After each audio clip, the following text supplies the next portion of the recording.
नमस्कार, आदाब, सत श्री अकाल, जय भीम, जोहार। मेरा नाम है नवीन कुमार। बात अविश्वसनीय है, लेकिन भाजपा के छात्र संगठन एबीवीपी के पुराने नेता और इंडिया टीवी के मालिक रजत शर्मा ने मोदी और अमित शाह पर बहुत तीखा हमला बोल दिया। देखिए, रजत शर्मा टीवी चैनल जरूर चलाते हैं, लेकिन उनका पूरा काम भाजपा के किसी ऐसे कार्यकर्ता की तरह है जिसकी जिम्मेदारी है पार्टी की हर उल जलूल बात का समर्थन करना, उसे सही ठहराना। और ऐसे में अगर वो अमित शाह और नरेंद्र मोदी की सोच पर हमला बोल दें तो हैरानी होती है, लेकिन यह सच है। उन्होंने अमित शाह के बेटे जय शाह को बीसीसीआई का अध्यक्ष होने पर बहुत तीखा सवाल उठाया है और कहा है खेल संघों में नेताओं के परिवारवाद ने बेड़ा गर्क कर दिया। इस पर और चर्चा करेंगे, लेकिन इससे पहले आपको यह बताना जरूरी है कि विनेश फोगाट को मिल रहे सम्मान से रजत शर्मा को बहुत तगड़ी वाली मिर्ची लगी है। विनेश और मोदी के बीच के मामले को तो जानते ही होंगे आप।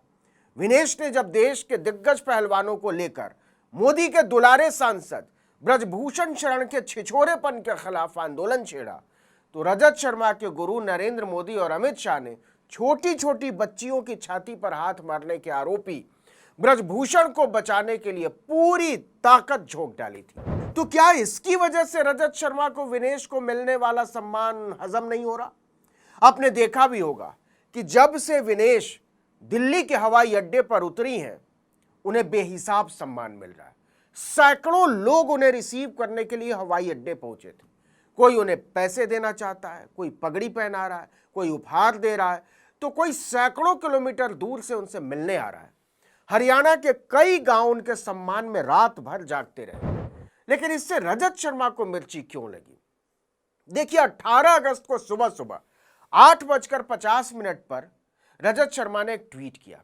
इस ट्वीट से आपको विनेश फोगाट को लेकर उनकी जलनखोरी का अंदाजा हो जाएगा। उन्होंने लिखा, चैंपियन विनेश को सिर आंखों पर बिठाओ, मान दो वो देश का गौरव है, पर हरियाणा में इलेक्शन है, इसलिए उसे अपनी ट्रॉफी की तरह मत घुमाओ, खेल में राजनीति मत घुसाओ। अच्छा, तो दर्द यहां है। अरुण जेटली के रहमो करम पर दिल्ली क्रिकेट संघ के अध्यक्ष बनने वाले और उनके निधन के तुरंत बाद अपनी जिम्मेदारी से भाग खड़े होने वाले अखिल भारतीय विद्यार्थी परिषद के स्वयंसेवक की मासूमियत देख रहे हैं आप। लेकिन वो भाजपा पर हमला बोल देंगे, मोदी और शाह पर हमला बोल देंगे, ये तो कल्पना से भी बाहर की बात थी। उन्होंने विनेश से अपनी जलनखोरी का इजहार करने के बाद सीधे मोदी को निशाने पर ले लिया। लिखा, जब तक खेल में राजनीति और परिवारवाद घुसा हुआ है, हमें मेडल नहीं मिल सकता। ओलंपिक में मेडल पाने वाले 84 देश थे, हम 71वें नंबर पर आए। जरा सा नीदरलैंड्स 6ठे नंबर पर है, छोटा सा कोरिया 8वें पर है। हमारे प्लेयर्स के लिए बजट था, पूरा सपोर्ट था, पर क्या हुआ? जरा इसके बाद की लाइन पर गौर कीजिएगा।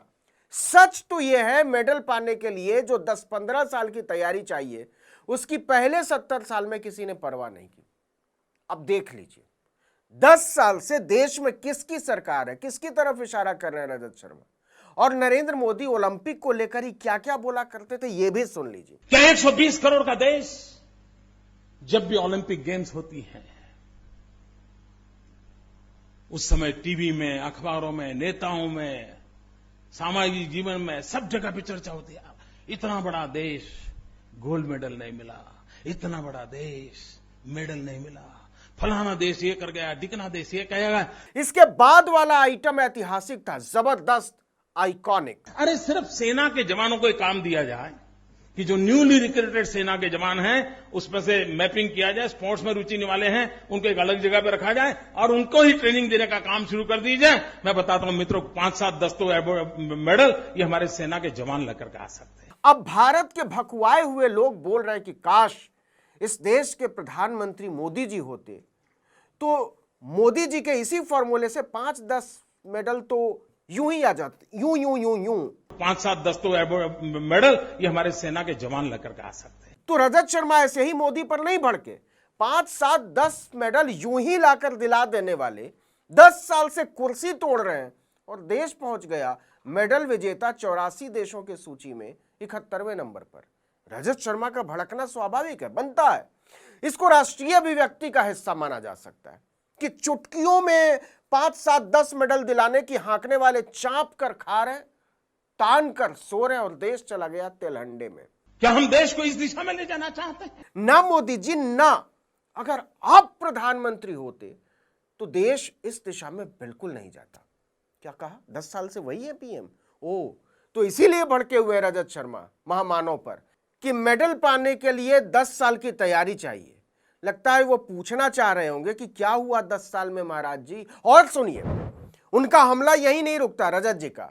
वो आगे अपने ट्वीट में फरमाते हैं, खेलों की सारी एसोसिएशंस कुछ नेताओं कुछ परिवारों की दुकान बन गई है।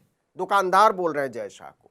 ये अभी भी पूरी तरह बदला नहीं है, पीछे से वही चलाते। Oh my goodness, Rajat Sharma ji की मासूमियत बिना कसम से कई बार उनके लहराते बलखाते बालों की तरह जानलेवा हो जाती है। वरना ये लिखने के लिए भाजपा के कार्यकर्ताओं के अंदर गुर्दा होना चाहिए कि खेलों की सारी एसोसिएशंस कुछ नेताओं कुछ परिवारों की दुकान बन गई है। तो रजत शर्मा किसको दुकानदार बता रहे हैं? देखिए, भारत में खेल की सबसे बड़ी दुकान है बीसीसीआई और इसको चला रहे हैं अमित शाह के सुपुत्र जय शाह। इस दुकान का मालिक बनने से पहले उन्हें क्रिकेट के खेल का सी भी नहीं पता था। लेकिन 2019 में दूसरी बार पापा पीएम अंकल की सरकार में होम मिनिस्टर क्या बने, जय शाह भारतीय क्रिकेट के खुदा बन गए। तो क्या रजत शर्मा यह कहना चाह रहे हैं कि आईसीसी वनडे वर्ल्ड कप 2023 के फाइनल में भारत की हार के पीछे खेल संघों में अनाड़ियों का बैठा होना है? हम नहीं मानते। जो भी हो, लेकिन रजत शर्मा ने लिखा तो है कि खेलों की सारी एसोसिएशंस कुछ नेताओं कुछ परिवारों की दुकान बन गई है। तो जय शाह को भी दुकानदार कह रहे हैं। और आप तो जानते ही हैं कि मोदी जी परिवारवाद के कितने बड़े विरोधी हैं। परिवारवाद, जातिवाद भारत के लोकतंत्र को बहुत नुकसान कर रहा है। देश को, लोक राजनीति को हमें परिवारवाद और जातिवाद से मुक्ति दिलानी होगी। क्या उम्दा ख्याल है। इंडिया टीवी वाले आपके गुरु भाई रजत शर्मा भी तो यही बोल रहे हैं मोदी जी कि परिवारवाद नहीं चाहिए, क्रिकेट का भला चाहते हो तो बीसीसीआई से जय शाह को हटाना होगा। तो क्या अमित शाह के चश्मो चराग अकेले परिवारवाद का मजा लूट रहे हैं? ना जी ना। इसके पहले भी पापा जी के बेटे ही बीसीसीआई के चीफ थे। पापा जी बोले तो 2 बार हिमाचल के मुख्यमंत्री रहे भाजपा वाले प्रेम कुमार धूमल। उनके बेटे को तो जानते ही होंगे, राहुल गांधी को बदजात कुजात कहने वाले अनुराग ठाकुर। 2017 में सुप्रीम कोर्ट ने बेइज्जत करके उनको बीसीसीआई की कुर्सी से भगाया था।